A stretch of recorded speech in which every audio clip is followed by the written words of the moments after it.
Very well, it is exactly 1 p.m. East African time. Good afternoon and warm welcome to KBC Lunchtime News. You can trust KBC for a comprehensive bulletin that will encompass international news, not forgetting sports news. My name is Njue and Lensa Odingo is my colleague on the sign language interpretation bit.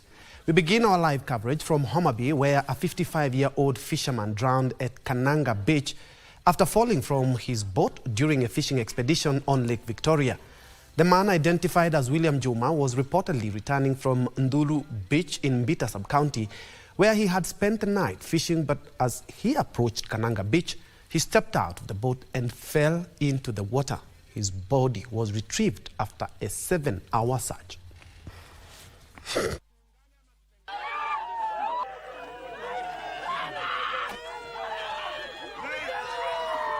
One of the fishermen, Mr. William Juma Otieno, went fishing alone at the lake, and on coming back, it was only the boat which was found floating on the lake. It could not be seen, but his belongings were on the way, all around. We made a search on the lake, and fortunately enough, he has been got just next to the source. Tunaomba wavuvi wenzangu, tafadhalini, kama tunaenda baharini, tuache kwenda baharini usiku. Pili, tuache kwenda baharini mtu mmoja mmoja. Saa zingine maafa kama haya yanaweza yakatokezea. Kama mko watu wawili, mmoja atamsaidia mwenzake. Himizo langu tena zaidi, kila mvuvi avae life jacket akienda baharini.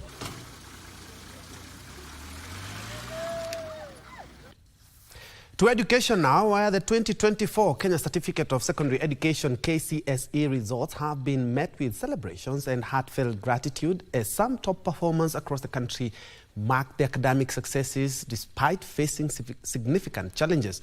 Among the standout students is Beatrice Wangeshi from Ndururumo High School, whose achievement has inspired many, scoring an impressive 82 points. Wangeshi, the top performing female student from the school, has shown that determination can triumph over adversity. Take a look.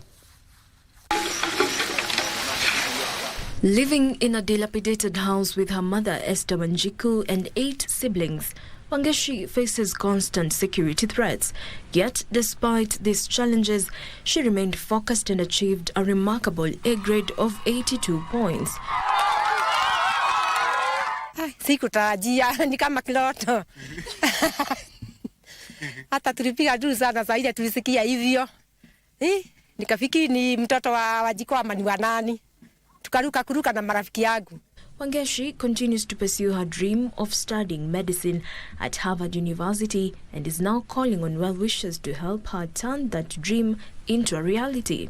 I hope so. I will manage to go to that school and pursue my dream.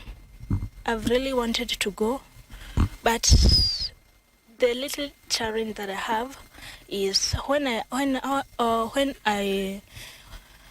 I think of the school fees that is required for you to do medicine. It gives me stress because, as you can see, the situation here. But I know I will manage it through well wishers. Meanwhile, 21 out of 26 orphaned students from Mango Trees Girls School in Karachonyo constituency, Homa Bay County, also marked a milestone, securing direct entry into universities. This milestone marked the success of the school's first ever KCSE cohort, with students attributing their success to the transformative support they received at the institution. Students who know why they are in school, they really understand their background, and therefore they are pushing so hard to change the home. They're pushing so hard to change the environment and the situation at home. And students from 25 day schools in Quisero constituency, Kakamega County, will now benefit from a subsidized education program requiring parents to pay only 1,000 Kenya shillings for their children's education per term. Kuanzia leo hakuna mtoto wa Hussein day scholar ambaye atafukuzwa shule. The initiative, spearheaded by Kusero MP Christopher Aseka, aims to ease the financial burden on parents while ensuring access to education for all learners in the constituency. Jacqueline Masharia for Lunchtime News. And still on education, parents have been urged to take a proactive role in their children's academic development. Speaking in Komarok, Nairobi County, while distributing bursaries, Nairobi County woman member of the National Assembly, Esther Bursaries, emphasized the importance of parental engagement in fostering academic excellence and shaping future generations. Bursaries noted the bursaries are already benefiting thousands of students, thus alleviating the financial burden of many vulnerable families.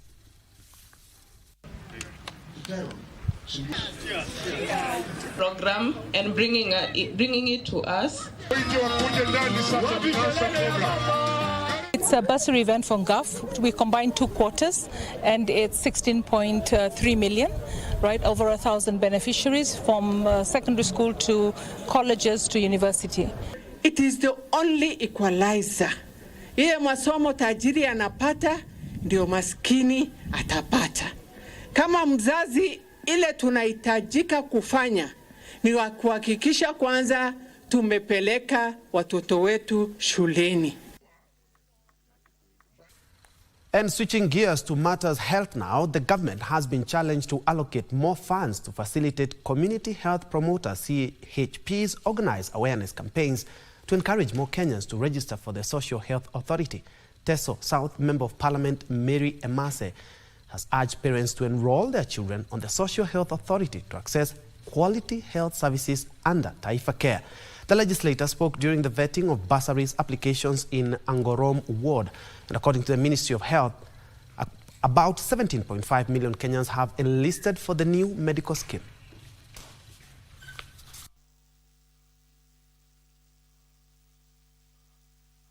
Watoto wanapo join grade 9.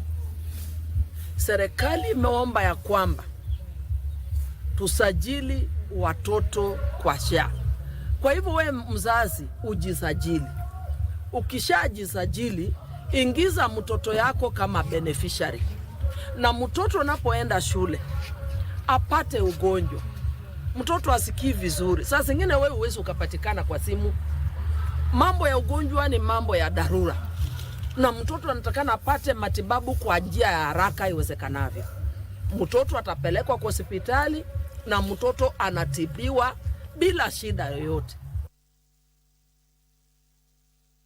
And still on the health bit, police officers in Kilifi County have apprehended a driver working for the devolved unit's health department and recovered stolen medical supplies valued at over 100,000 shillings. The arrest followed a tip-off from members of the public about illegal sale of government-procured drugs at a private pharmacy. The country's executive committee member of health, Peter Mwarogo, put on notice individuals frustrating efforts to equip hospitals with the necessary equipment.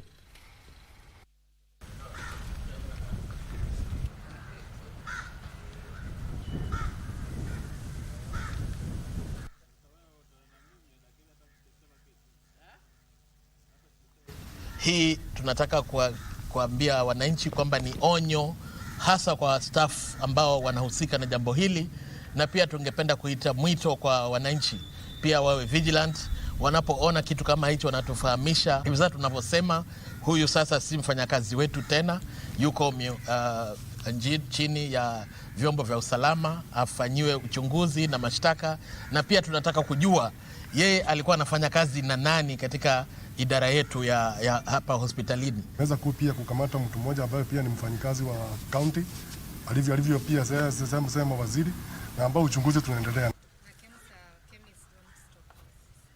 And in other news, residents of Amukura West Ward in Busia County have called on the county government to revitalize the agricultural sector to stimulate growth and reduce poverty in the area. The residents, who expressed optimism about the ongoing road repairs linking villages in the ward to the Busia-Malaba highway, said that enhancing agricultural productivity and improved road access will unlock the full potential of the area's economy.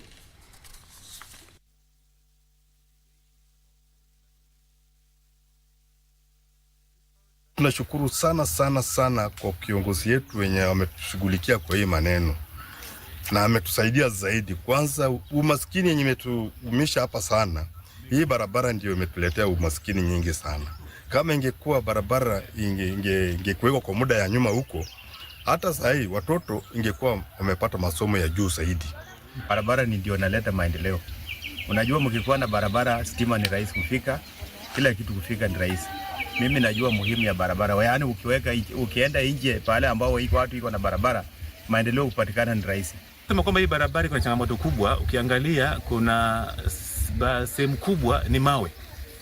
Na utapata kwamba kujenga barabara ambayo inapita katika sehemu zile ni ya gharama ya juu. Very well, at about 10 minutes past the top of the hour, we are due for our first break. But when we come back with still more news, I'll also be telling you all about the FA Cup results played last week.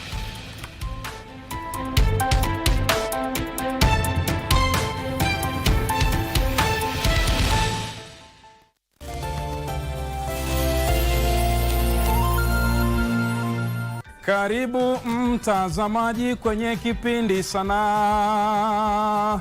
Ni kipindi maridadi taifa letu la Kenya. Nairobi Kusini, hapa katika kaunti ya Nairobi, siku ambapo tumeandaa kusikiliza kutoka kwao. Je, wana jipya lipi tena?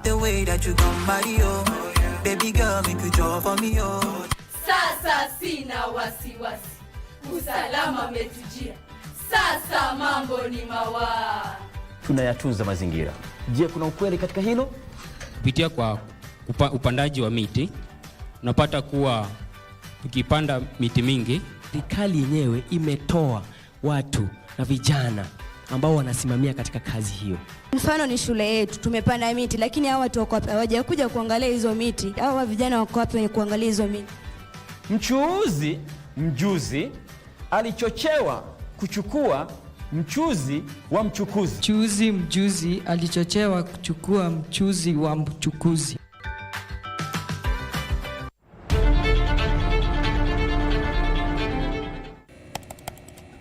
Technology has become a crucial part of our society. Without technological advancements, so much of our everyday lives would be drastically different. As technology develops, it strives to fulfill the changing needs of society. This means that technology exists to help us achieve the things that we wouldn't be able to achieve without it. Take on Tech looks at the advantages and downside of technological innovation in a world that is becoming increasingly dependent on new digital technologies. Every Monday at 10:30 p.m. It's the start of the year and it's time for us to actually revisit our finances. Look at it holistically as a person who exists, as a Shiko, with all the things you do. That budget should address all of them. Yeah. So definitely, so we're looking at the smart ways to start 2025. So right now you said, let's account for everything. In the current wave that we're in right now, prices are going up every 3 months. It might slow down, but if we're to go with history, so Kenya was in the same place it is now in 1991, where our cost of goods went up by 100%. Oh, substituting, yes. Let's find ways of cutting our costs. Dining out, do you have to go out every weekend? Think about it. If you can't afford it, you can't at this point, but find fun things.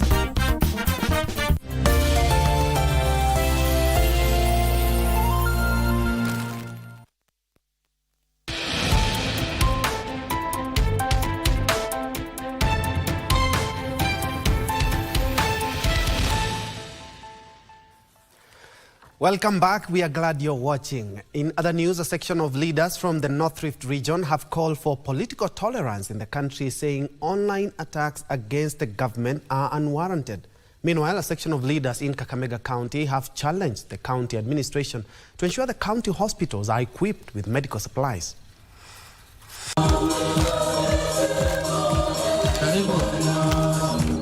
Speaking in Mogotio, Baringo County, the leaders including Area MP Ruben Kiborek and his counterpart from Emurua Dikir Johanna Ngeno vowed to defend the government, saying the president is focused on delivering service for the country. Call for tolerance. We call all Kenyans to support President William Ruto. Give him time to deliver on the promises. Like any other leader, he deserves to be given chance and time to deliver. In the Bible, between promise and fulfillment, there is a cup called patience.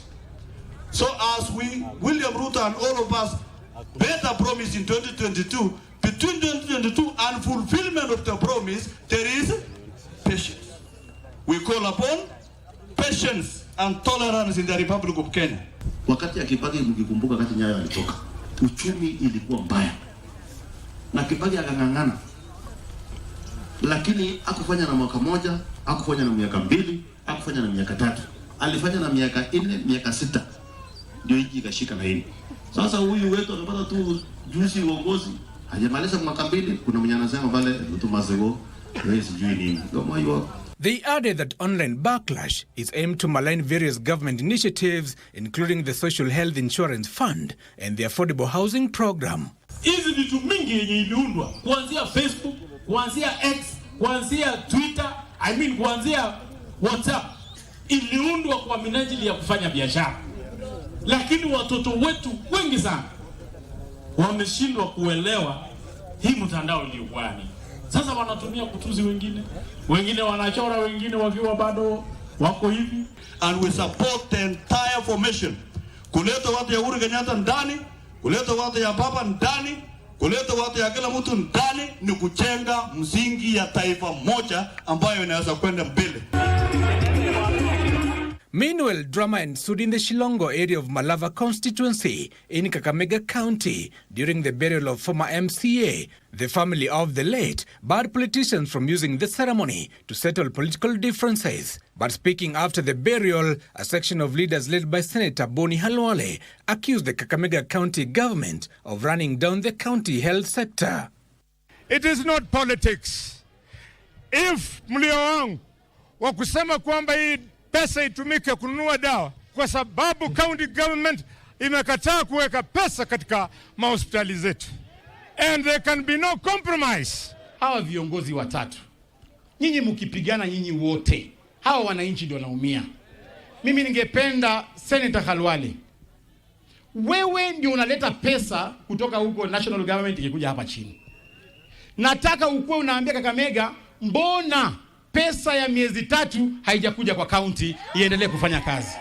Governor Fernandez Baraza, however, steered clear of the drama, instead challenging the leaders to work towards fulfilling their campaign promises. Mambo ya siasa tulimaliza 2022. Saizi ni wakati wa maendeleo. Tuweze kufanya maendeleo ili watu wetu waweze kufaidika sawa sawa. Giverson Maina, Lunchtime News.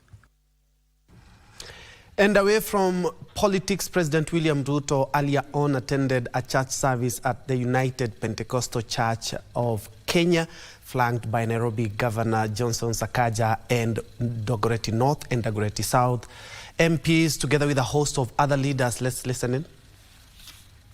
Na nimekubaliana na Governor wa Nairobi, nimekubaliana na Mama Elachi, nimekubaliana na viongozi wale wengine wote, tunashirikiana, tunasonga mbele pamoja. Tumekubaliana. Mimi nataka niwaulize watu wa Nairobi. Mimi na Mheshimiwa Raila Odinga tulikubali tuunganishe Kenya. Tuache siasa ya chuki. Tuache siasa ya ubaguzi. Tuache siasa ya mirengo. Tuunganishe Kenya ndio tupige hatua ya kwenda mbele pamoja. Nyinyi watu wa Nairobi mnasema tuungane ama tutengane? Hebu nione wala anasema tuungane kama watu wa Kenya. Hiyo ndio msimamo yangu. Na tukifanya hivyo, mimi nataka vijana mko. Mimi tumeanzisha kwa sababu lazima tutengeneze ile inaitwa Nairobi River. Na tumekubaliana ya kwamba Climate Works saa hizi tuko na vijana 20,000. lakini mwaka huu tutaongeza tena vijana 20,000 wengine ambao watakuwa wanafanya kazi ile kazi mtaani, vijana 40,000 Nairobi. President William Ruto earlier on right here in Dagoretti, Nairobi. We'll be back with a more loaded report in regards to that story. But in other news, a section of religious leaders say individuals and organizations should present solutions rooted in faith to counter extremist ideologies and champion peace, dialogue and coexistence in the world.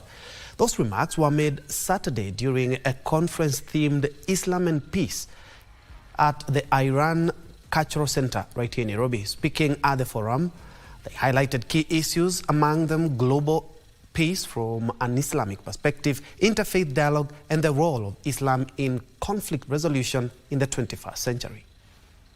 Quran does not separate. These are Muslims, these are Christians. It says those who believe. A one-of-a-kind conference bringing together the clergy, scholars, leaders and community members to discuss principles of peace as emphasized in Islam and their practical applications in today's world. The Islamic Republic of Iran ambassador to Kenya, Dr. Ali Ghulampour, says the conversation is timely and crucial in fostering peace and meaningful engagements across different faiths. They discuss all aspects of, the meaning of peace, how it can be translated into the daily life of people, and how it can bring all the societies and different groups together for coexistence, and also resolving the conflicts and differences in a peaceful manner. Sentiments echoed by the speakers, who added that demystifying the myths about the teachings of Islam through such conferences will promote a better understanding of the religion. Our major religions, the Abrahamic religions, are inspired religions, and there are many things that we share in common. If we can share these things slowly by slowly, then build trust among members of different religions, then we will reach that level of friendship, and from there we can also discuss the differences among our religions. That if peace is at the center of any government interventions, then we are assured of growth of GDP, we are assured of our children learning in schools without any interruptions, we are assured even of progressive policies and progressive bills in the country, because peace is everything, starting with the peace of mind, peace of a country, peace of communities, peace of families, and peace of religions. Reconciliation and harmony anchored in many religious teachings, including Islam, are cited as key drivers of peaceful coexistence. If you read the verses of the Holy Quran, Allah subhanahu wa ta'ala invites the people to sit down together, to talk together, to make dialogue. And if you do not make the dialogue with the Christians, if you do not make the dialogue with the scholars and followers of the other religion, you will not be able to understand them. And if you do not understand them, you will not be able to solve the issues with them. Delegates called for more such engagements between stakeholders from different religions and sectors to promote peace and stability.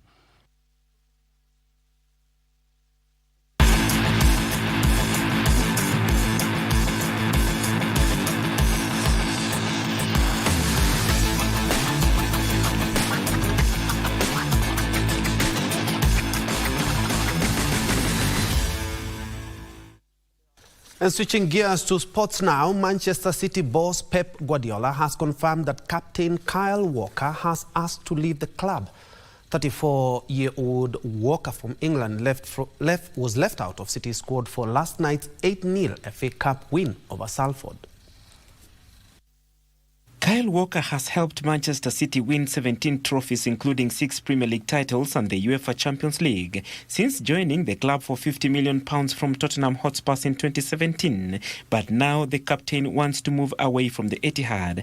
He was left out of City's 8-0 win over Salford. And O'Reilly, and it's 3. That's a mistake here that's going to surely lead to Grealish getting a goal or Man City getting a penalty. 3 minutes into the second half. And Jack Grealish makes it 4-0 from the spot. Keynes Ortega's been picked in preference. Here's Doku from the right. Oh, it's a lovely goal. beautifully taken by McAtee at the near post. 5 different scorers. And the power to add. Foden. Here comes Doku. More problems for Salford here. Still Doku wants himself a shout for handball. It's another penalty. I earned it. I'm going to take it. And the goalkeeper was committed, and Doku.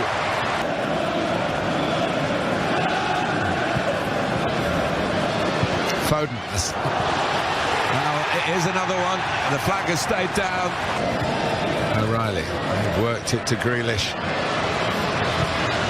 Passes it in, and there's number 8. And it's a great feeling. Chelsea struggled in the opening minutes of their FA Cup match against Morecambe before eventually winning 5-0.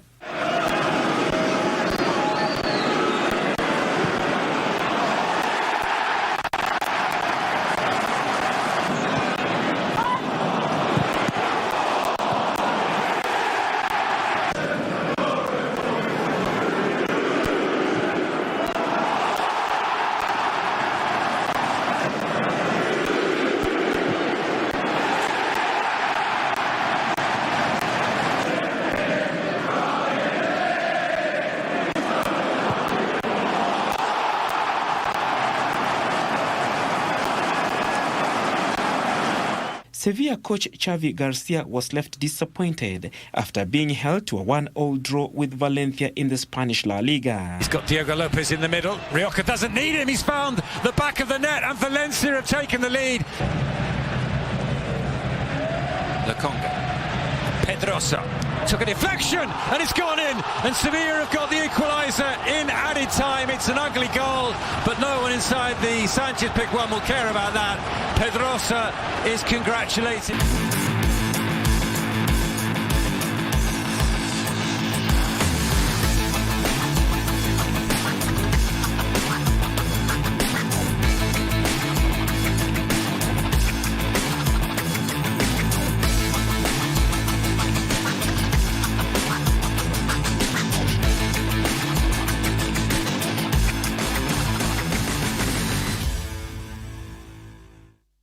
Just a quick one. Arsenal face Manchester United at the Emirates Stadium at about 6 p.m. and other teams include Newcastle, Tottenham, who are also in action in FA Cup fixtures today. And you can trust KBC Sports Desk to bring you the goals, the sights and the sounds. On that bit, my name is Njue. Lensa Odingo has been our sign language interpreter, and on behalf of everyone who has made this broadcast a success, including my director Timothy Kiplangat, I thank you so much. Do have a blessed week and Sunday as well.